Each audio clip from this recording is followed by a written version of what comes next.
Greetings, my name is Kerry and welcome back to my channel.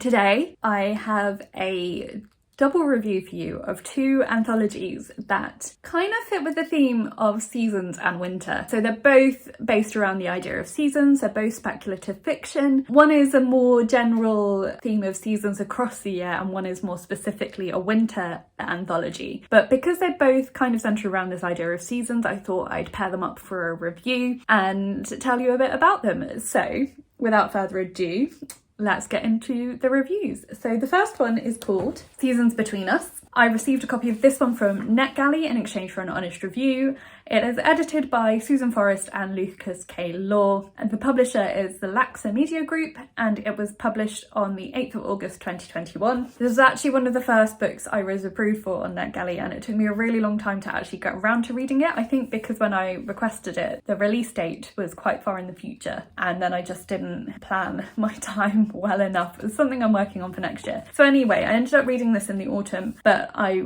really loved this. I gave it 5 stars, which is really quite rare for an anthology, and that was because I loved every single contribution to this anthology. There wasn't one that I didn't like, and that is super duper rare. Usually there's at least 1 or 2 stories that you're like, well, actually you didn't enjoy that quite as much as the others. While I did have some favourites, all of these were stories that I would reread. Like, if I was to reread this anthology tomorrow, I wouldn't skip any of them. That's a real credit to the writers and to the editors of this anthology, that it was just such good quality writing and all stories that appealed to me. Obviously doesn't necessarily mean that they'll all appeal to you. Just for me, I just think it's worth celebrating. I love reading short story anthologies, and I think just I was really amazed that there were no bad contributions for me. There was no weak contributions. There was so much to celebrate about this anthology. It's from a really wide diversity of authors, different backgrounds, cultures, sexualities. I think there were a few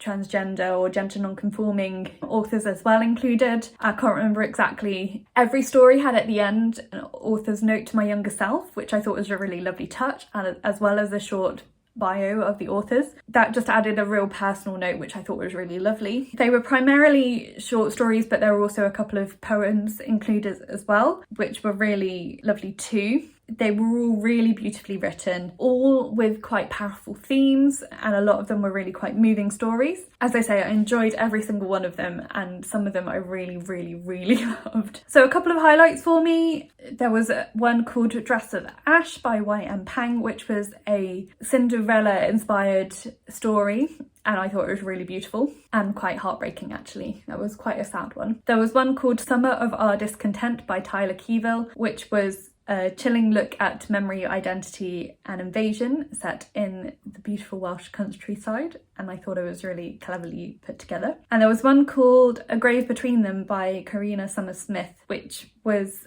quite challenging. It was kind of a more sinister look at superpowers and dark side of superpowers, because they don't come without a cost. But actually just picking 3 favourites from the anthology was really difficult because there were so many that I could have included on this list. I know I've said it and I'll keep saying it. I enjoyed every single story in this collection. They were all really good, and now I have a whole list of authors to look out for, because I would read other things like anything else by these authors without question. Like, I would be really happy to pick up anything by any of these authors, which is really exciting. I think this publisher mainly focuses on publishing anthologies, and so I had a little look on their website and they've got a couple of others with similar sounding titles, so it's clearly a series that they are putting together, and I would definitely read more anthologies from them based on the strength of this one. I thought it was really well put together, and also would look out for other things by these editors as well, because their eye for collecting stories around a theme, it was just really good. I mean, I can't say enough good things about this book. Clearly, I just will end up keep repeating myself. There were no stories I didn't like in this book, and I just find that amazing. So Seasons Between Us, it's already out.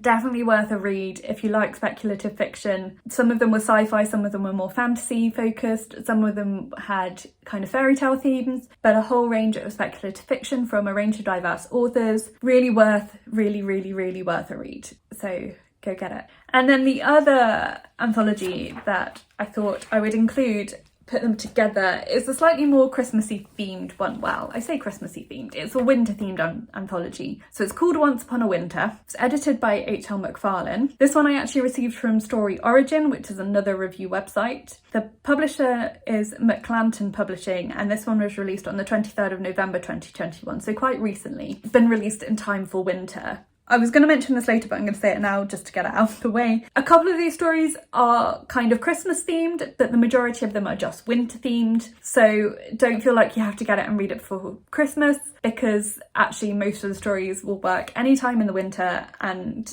as we know, in the Northern Hemisphere, winter tends to last kind of until February, beginning of March.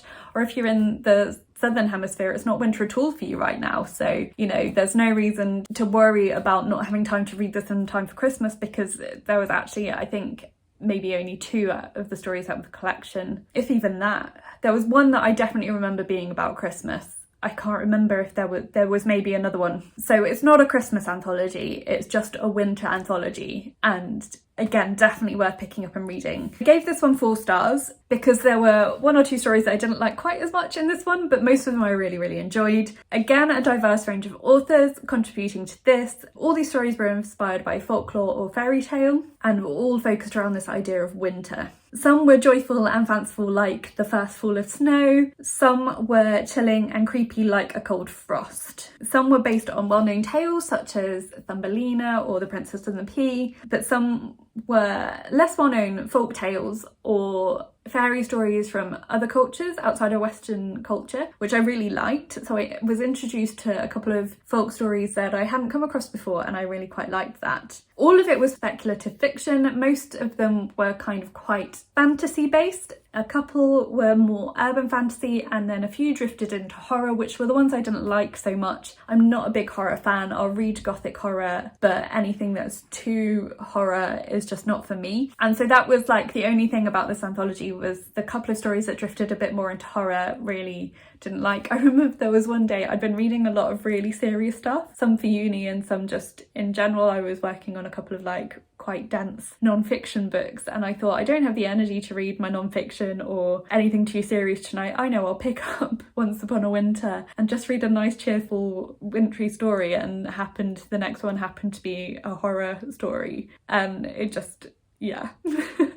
I was not okay. But you know, that's how it goes sometimes. Speculative fiction does include horror sometimes, and that's not my cup of tea, but that might be someone else's favourite story. It's just that particular one, I was really not in the mood for that at that time. You know, that's fairly usual. That's why I went on with the last anthology about how exciting it was that I enjoyed every single story, because it's much more usual to have 1 or 2 stories in an anthology that you don't particularly enjoy. In this one, for me, it was the more horror focused ones, but that didn't detract from the book as a whole. Actually, sometimes that's a good thing about short story anthologies as well, is that they encourage you to read genres that you wouldn't usually pick up. So I thought this was a really great collection as well. The highlights for me in this one were The Snowdrop, which was by H.L. McFarlane, who was also the editor. The Snowdrop was a Thumbelina retelling, and it was really cute. I thought it was really sweet and really well done. There was A Pea Ever After by A.D. Hart, which was a Princess and the Pea retelling, which was really funny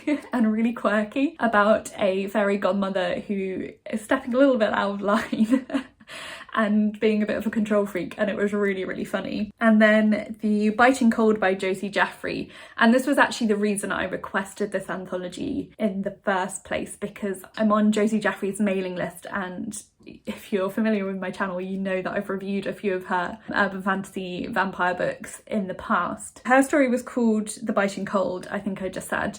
I was expecting it to be a vampire story, but it actually wasn't. It was so much better than that. Not that I have a problem with vampire stories, but just this exceeded my expectations and wasn't about vampires at all. So I'm really glad that that one didn't disappoint, because actually that was the reason I requested this anthology, because I knew she contributed a short story to it. As I said, a couple were Christmas themed, but that doesn't mean you have to read it before Christmas. It's worth getting to read for winter Just if you want a book to wrap up in a blanket and sit by a fire and watch with the weather outside while you're reading it and drink a mulled wine or a hot chocolate, this is a perfect book for like those cozy winter evenings. This is part of a planned set of 4, as you can imagine, 1 for each season, and I would definitely be looking to get the other 3 when they come out. I'm not sure quite what the plan is. I think it may be 1 a year. So I'll look forward to reading the spring, summer and autumn anthologies as well in the future. I think I said I gave this one 4 stars and really highly recommend it. Both of these anthologies, The Seasons Between Us and Once Upon a Winter, are available to buy now, and I really highly recommend both of them. So thank you to NetGalley and to Story Origin for giving me review copies of these books, e-arcs, and thank you as well to the editors and to the authors for producing lovely anthologies. Really, really highly recommend them. I think that's all I've got to say. Let me know if you've read either of these anthologies and what you thought of them, or let me know some other short story anthologies that you'd recommend, because I really do love reading short stories. Or if you just want to let me know that you've been here, leave me a seasonal emoji in the comments for whatever season you are currently experiencing when you're watching this. You can also like this video if you liked it and subscribe if you haven't already, and you can also follow me on my social media. All that information is listed for you in the description box below. But that's it for today, so thank you so much for watching, and I'll talk to you again soon. Bye!